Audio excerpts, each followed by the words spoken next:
Good afternoon. Today I'm going to talk about one of Wagner's most special and really rather unique pieces of music, the Prelude to Lohengrin. The Prelude to Lohengrin is different from any of the other preludes of any other Wagner or perhaps any other operas at all, overtures, preludes, whatever. Einleitung is what he calls it in Tristan. Um, but before we discuss how it's different and how it works in very special ways, both within itself and as the piece, and what it means to many different people, let's hear it. So now we'll please play the entire prelude of Lohengrin. This is from the Kempe recording.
So this extraordinary prelude um, has a role really quite unique, as I said. First thing, just an aside, actually, it's one of the really rare cases that it was written last. This is the last thing Wagner wrote. So in a way, it sums up the music of Lohengrin.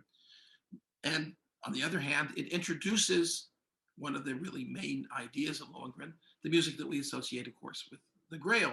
But actually, not just the music of the Grail, but as we'll see in my other talk, all the music that has to do with Lohengrin and Elsa and the interaction between the two of them. So one of the first things that everybody noticed about this extraordinary prelude from the very first commentators, Liszt himself, but also a very interesting commentator who heard this piece in 1861 when Wagner conducted it in Paris, just the prelude, who heard it along with the prelude of Tristan. And that is Hector Berlioz. Hector Berlioz loved the prelude of Lohengrin and detested the prelude of Tristan. But he said that they're basically the same piece of music. Now, this is a very strange comment, but one that a composer would make, because a composer is looking at it from a very technical thing. And they are, in a way, the same piece of music in this respect, that they consist of a very long, very gradual crescendo to a shattering climax, and then a very, very rapid diminuendo into nothing. Now, another thing they have in common is that they are both pretty much based on one musical idea. Now, actually, in Tristan, there's more than one idea. It's sort of one set of connected ideas. Whereas in Lohengrin, the prelude of Lohengrin is extraordinary in that it's really pretty much monothematic. All of the music, except maybe one idea, which I'll be talking about in a little bit, is basically the same material over and over again. It consists basically of this material first coming up and then getting lower and lower and louder, and then going back up very quickly again at the end. Now, there have been lots and lots and lots of descriptions of this, including the original one, which is often attributed to Wagner, which is actually by Liszt, and then another one by Wagner that talks about this image of a silver blue light coming and then gradually coming down to earth. And then Wagner talks, this is the Grail being accompanied by angels as it comes down to earth, and then it becomes sort of manifest for a second on earth, and then it returns to heaven, this vision. But whatever it is, it's as Baudelaire says, if I can find his quote, Baudelaire says this is a dream vision. And it's very much this idea of Lohengrin as a dream. The whole piece is a dream, but this introducing the dream, I think, is very, very key.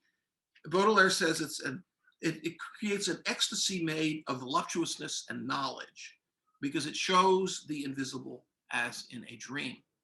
It's kind of extraordinary comment. I mean, voluptuousness is hardly the word that would come to my mind to this at all. But these French, they have their funny ideas. But the real kind of point of it all is that this whole episode that is described in this prelude is as something in a dream sequence, something that very gradually takes shape. And then once it takes shape, it then disappears again. And this extraordinary sense of timelessness, which is not exactly the same. In the Prelude of Tristan, there's a sense of timelessness. But in the Prelude of Tristan, there's an extraordinary sense of urgency. I mean, it's kind of what it's all about. Whereas here, it's timeless without any particular urgency at all. It just sort of floats onward and onward with this very gradually changing color. And one of the things I'm going to talk about today is how Wagner uses the orchestra. This is one piece that I cannot play on the piano. I can, but I can't give to you on the piano what is one of its most important features, which is the way that Wagner uses the orchestra. I think we're just about ready to hear the first part again. I just wanted to bring out one other thing, which is the relationship of this piece to the opera as a whole and how that's different. Okay.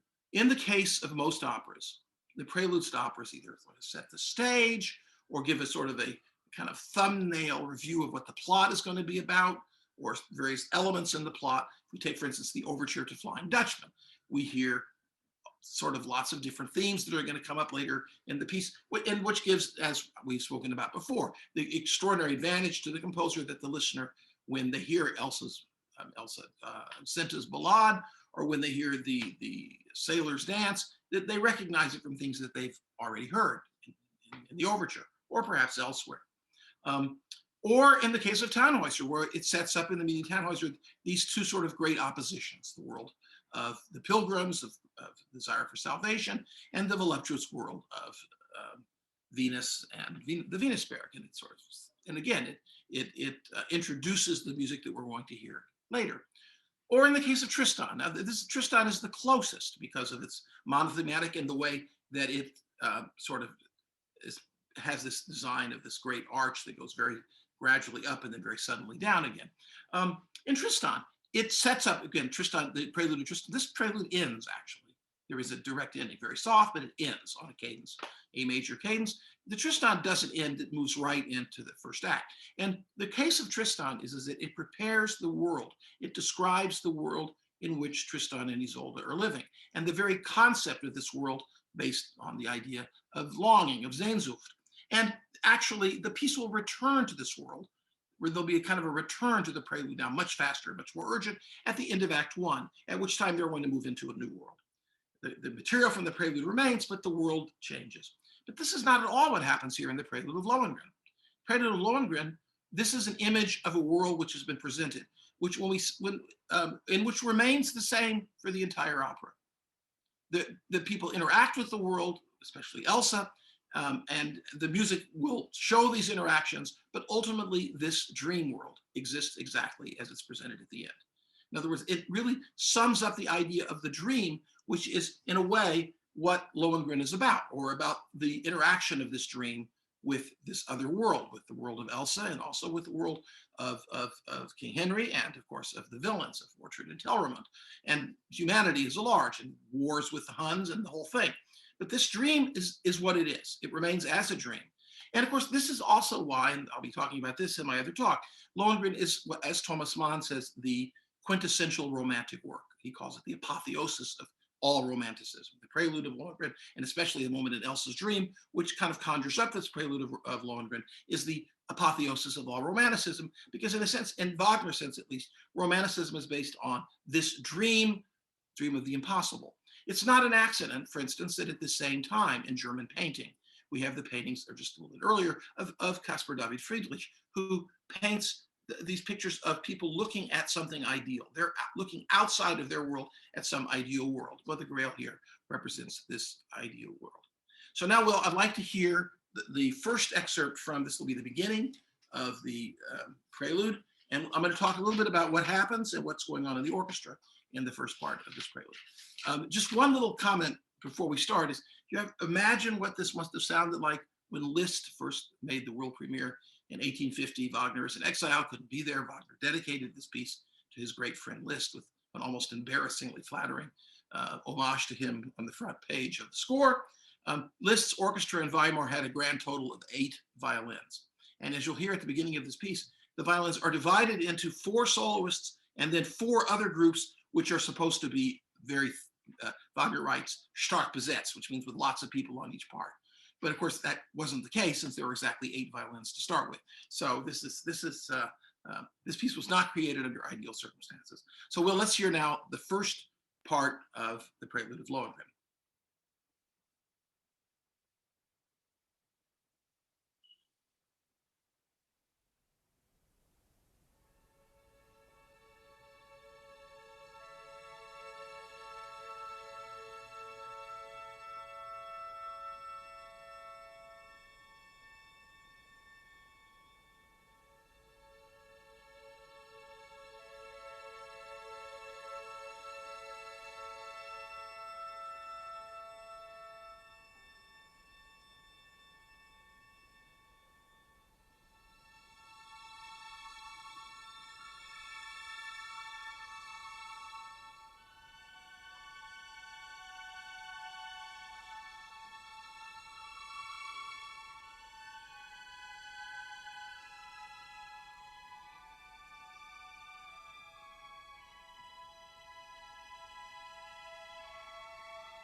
Okay, so this entire opening section, except for the very beginning, is played by these only by violins divided into a lot of groups.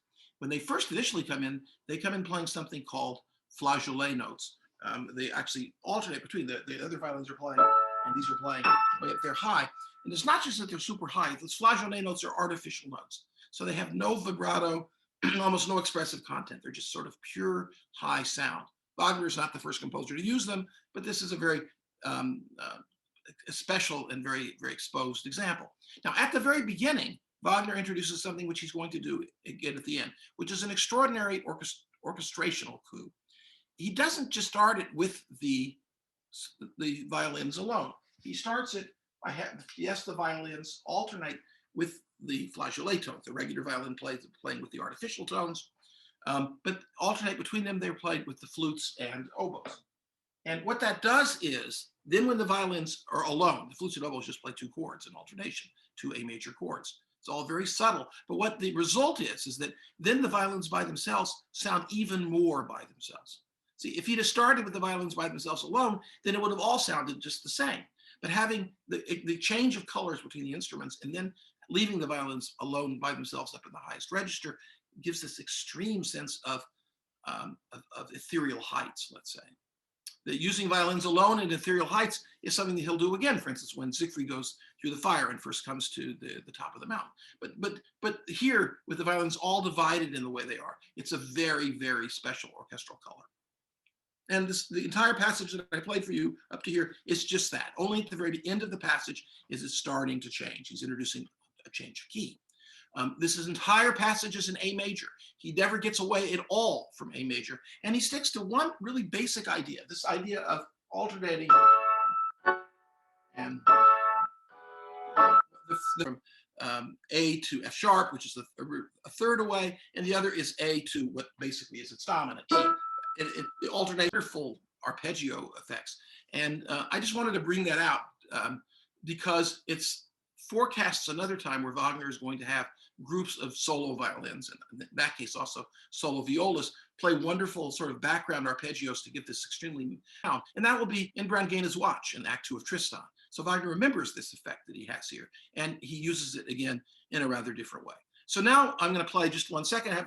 We'll play the second episode as we're coming down. It's going to begin with the first little descent. These descents are of extraordinary importance. They really kind of define the movement in the prelude. So we're going to start, and then we'll have the very next episode. So Will, please, let's hear the second excerpt.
Okay, so in this episode, we have that descent at the very beginning, the first time that we have this slightly chromatic line going down.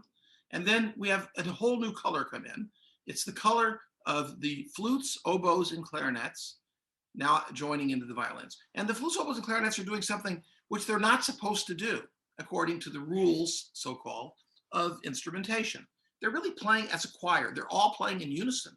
They're playing chords, but each one on a note playing a chord. Creates a very special kind of blended sound.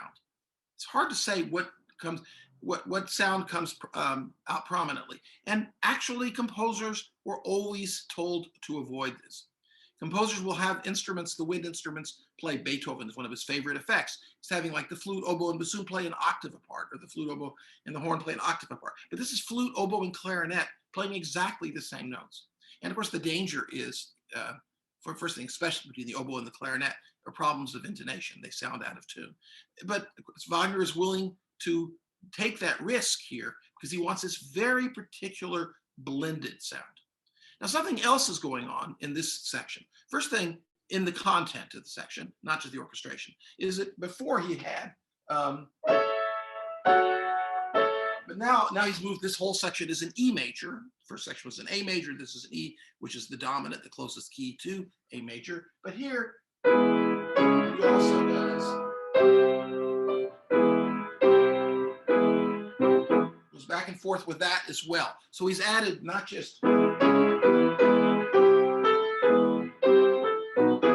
that extra chord, which adds an extra level, let's say, of harmonic tension, and sort of some, at least in the ring, this particular kind of modulation is associated with magic. So it could be argued, Garrett Cook would certainly argue, who believes in the symbolism of music, to an individual composer, that this kind of modulation, this kind of relationship of one chord to another, which in the ring, it stands for magic and transformation. Also here stands for magic and transformation. And I think one could make a very good case for that. The other thing I wanted to point out is, so what are the violins doing? So the violins played the first part, and now the upper woodwinds are playing. But the violins haven't stopped playing at all. No, they're continuing to play, and they're playing what we would call kind of roughly a descant.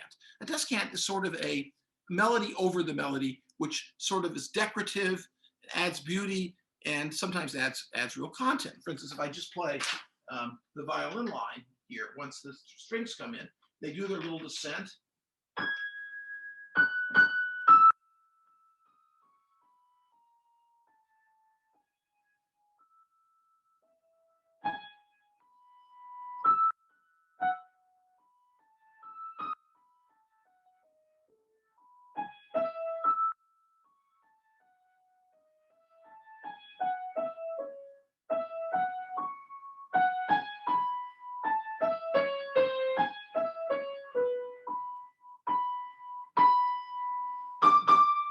They actually there do something which they haven't done before. They come together with the winds to emphasize that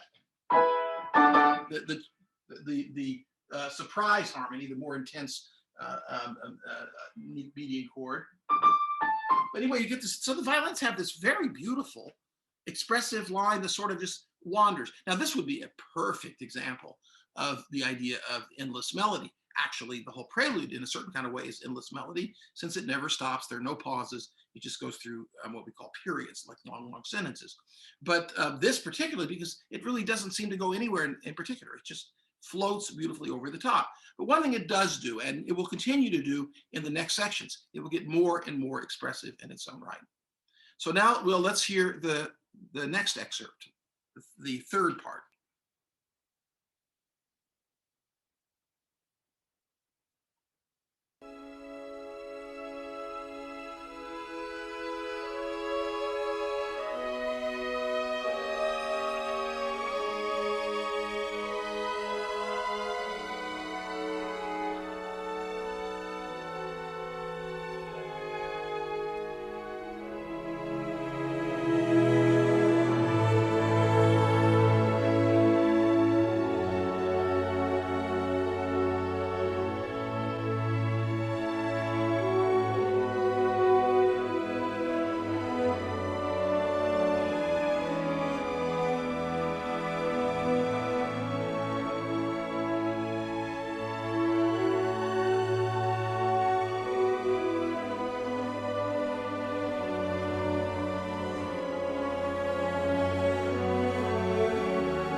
Okay, we're just getting ready for the next. Each of these transitions is done just before because I want to show the leading into the next part. Now here, of course, it starts with a very beautiful new version of the Descent. So I can just play it for you, this isolated by the violins.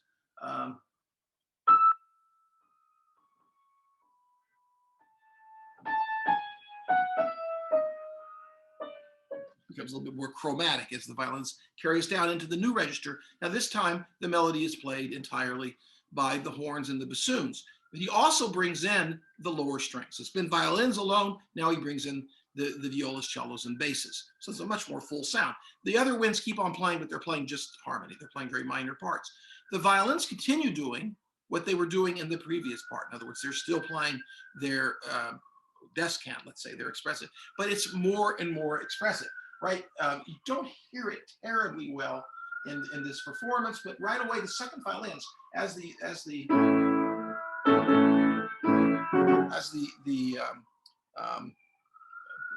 we're back in E major again, but in A majors, A and E, and now back in A, as the horns play the tune, we have the second and first violins down.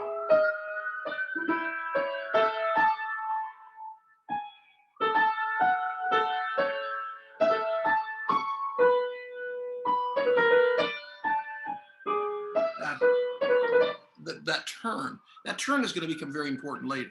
And he introduces it very subtly. You barely hear it, but it will be repeated in a kind of written out. The violins at a very crucial part, this part we just played, where the violins will play.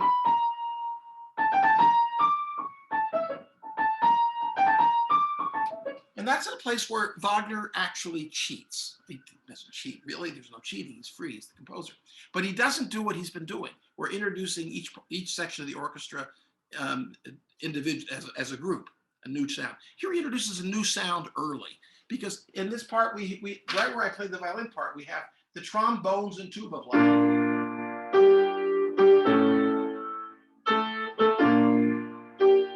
He's emphasizing that extended relationship that was brought in before. In other words, it's just emphasizing that aspect, that it's not just, it's now also.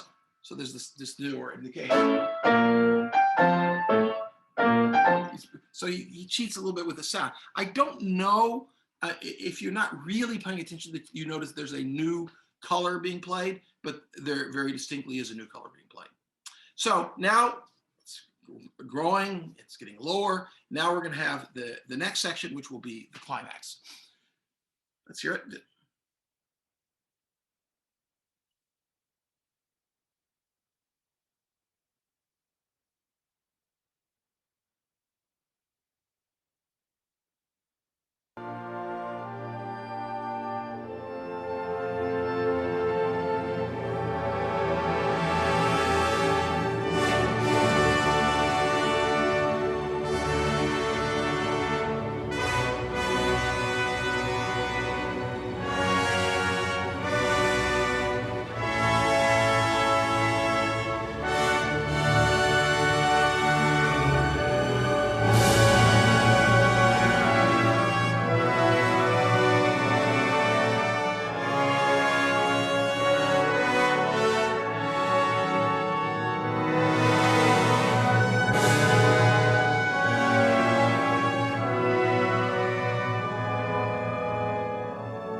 Okay, ooh, this stop's horrible place to stop. Anyway, but I did for a reason.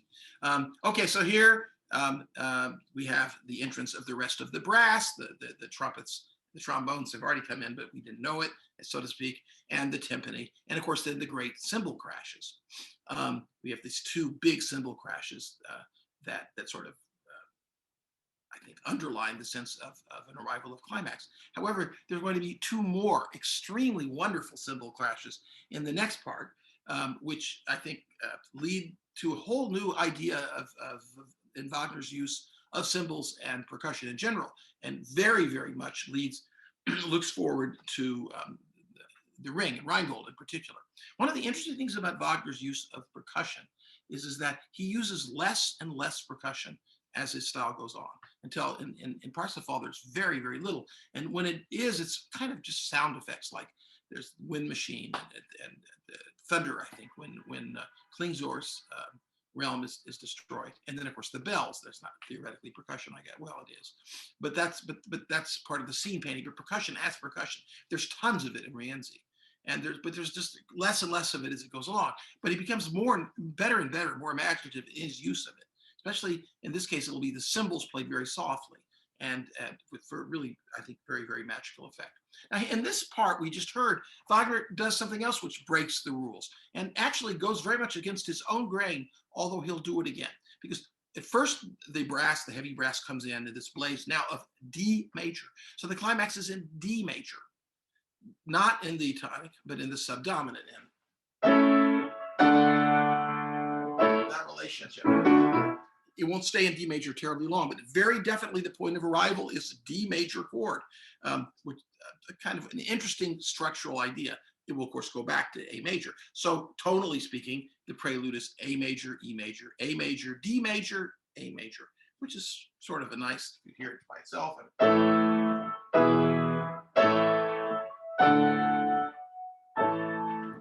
It's a very pleasing sort of general sound. But what Wagner does, which kind of breaks the rules here, is that after this big, wonderful climax where the brass comes in, all of a sudden there's a kind of a, I won't say empty, but a particularly brassy sound because he removes the strings. It's just the brass playing. Now, Wagner only, on my knowledge, really only does that one other place, kind of, and that would be in Parsifal. In places of Parsifal, the prelude of Parsifal, for instance, where the brass will just be in the middle section by itself, this particular sound of just the brass choir, a sound that for instance, Bruckner will use a lot. But usually when Wagner has his brass, it's in the context of their whole orchestra. So there's just a few measures of the brass by itself. Actually, it's just 4. But what it does do is it makes the return of the violins, which we heard right at the very end in the continuity, has far more effect than it would otherwise. Even though the violins creep in piano, the brass is playing fortissimo. You've got cymbals and brass playing fortissimo, and the first violins come in piano. So are we going to hear them? No, but they're going to kind of take over. So now let's hear the last example, which will have what I call the great descent, and then going to the end.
Okay, the great descent, of course, which really begins this whole passage, is the violins going, they kind of creep in.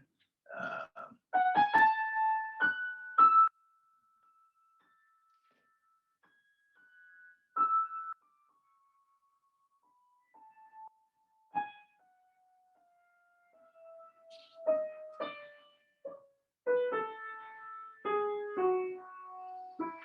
and then they reach bottom, and they play this turn. They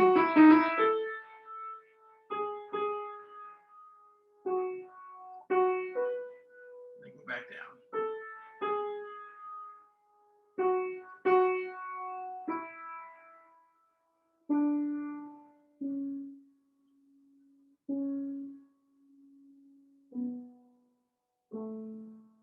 Which is as low as they can go, in A major anyway. And the turn, by the way, is marked. Wagner very specifically marks. He says G-Seite, G string. They have to play that on the G string. They could play that and change to the D string. No, but he's forced to slide. It makes it, and the G string has this very intense sound. So it's very, very. This is a momentary kind of almost passionate, very, very faintly so passionate device, really. And the turn in Wagner, right, already in Rienzi, is a device. He uses it a lot in Lohengrin. He uses it somewhat in Tannhäuser, but he uses it certainly in Tristan, and in certainly in the Ring as well. Not just there. It's part of Wagner's vocabulary, and certainly a highly lyrical and somewhat passionate one, which it will remain in Lohengrin. Very seldom, but we'll see. I'll talk about it day after tomorrow, how he uses this turn, which will always kind of harken back to that one. Lohengrin is Wagner's least passionate work. Well, except for Das Rheingold, which of course should be viewed as part of the Ring.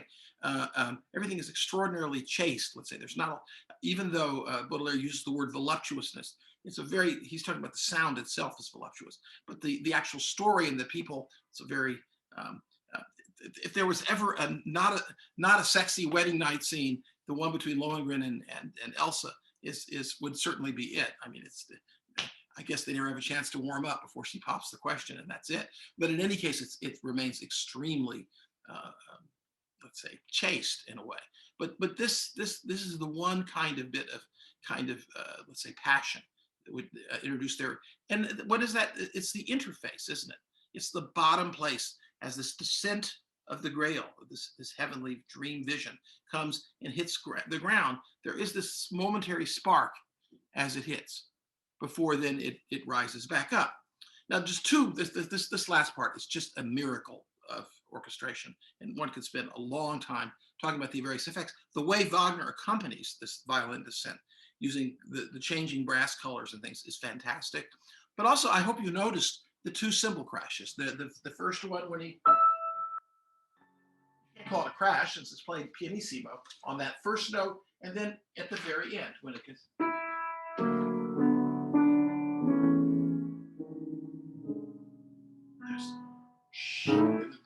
The cymbal plays on that very bottom note. It's a really fantastic and quite revolutionary use of the cymbals after they've had their two big crashes at the climactic point. And then Wagner also, I think, this extraordinary orchestration effect. At the beginning, remember, he alternates just the flutes and oboes with the strings to sort of emphasize the strings alone when they come. Here at the end, he goes right up the orchestra. So he has the brass, and then the higher brass, and then the winds, and then the strings, and then the flageolet, the artificial strings. And he does it again.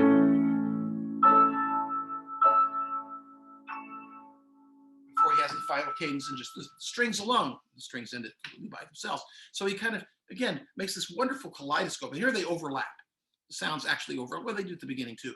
Here they really overlap the chords between the low brass, the high brass, the winds, the regular strings, and then the strings playing the harmonic tones, the artificial harmonic tones. So by the way, just artificial. It's not artificial. I mean, Wagner didn't invent it. It's just the strings can produce a much higher tone by partially depressing, playing one note, but partially depressing a note fourth or fifth higher, and the sound that comes out is a very thin and sort of uh, artificial is just what it's called musically. It's called artificial harmonic, but it's a sort of disembodied sound, which gives that very rarefied atmosphere of those very high notes in the violin. They can play those notes really too. They're not so high they can't play them, but it's a completely different sound than it is when it's done this way.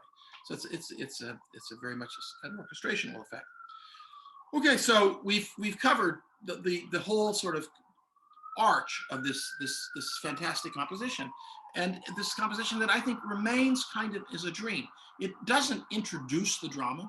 The drama doesn't fall directly from it. Actually, it starts off with this kind of long scene of mostly uh, fanfares, really, of introducing the king coming in, and then Telramund bringing his complaint, et cetera, et cetera. But there'll be lots and lots and lots of harkening back to the world of the prelude, of course, especially when Lohengrin comes on the scene. But as we'll see, Elsa's music is all taken pretty much directly from the Lohengrin, from the prelude as well. So they inhabit very much the same musical world, which is in a way the great irony of Lohengrin, of the opera Lohengrin. Wagner called it a romantic opera. Another time he called it a fairy tale, and it's both. The two heroes, the two protagonists, who ultimately the complete tragedy. And Lohengrin is overwhelmingly Wagner's most tragic work, most desperately negative work. It ends in complete disaster. No other Wagner work ends, even though everybody's dead in the ring. There's a sense of some kind of mystic way. Brunhilde and Siegfried are together, and the world has in some mystic way been redeemed somehow. But in Tristan as well, there's kind of the sense of resolution. But in Lohengrin, it's just disaster, catastrophe. It's really a bleak world because of the complete inability of this dream to become reality. You can talk about what that means in terms of Wagner's idea of Wagner talks about is the dream is the world of the artist, is the idea, the pure idea. Or you could almost say in a completely different opera, in Moses and Aaron by Arnold Schoenberg, the dream is the word. That Moses has the word of God, but as soon as it becomes understandable, as soon as it becomes concrete, it loses its ineffable quality, and the piece is racked. His inability to complete the piece is based on this terrible conflict, which in a funny kind of way reflects Lohengrin as well. And we will also, however, see not just shadows of the music of the prelude, of this descent. Just to give you just a tiny sort of force-wise of that. For instance, remember so when we first see Elsa, we have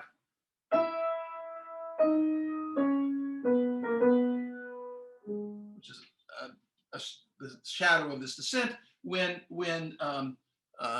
Lohengrin comes on the scene and says, "Are you willing to take me if I champion your cause?" We hear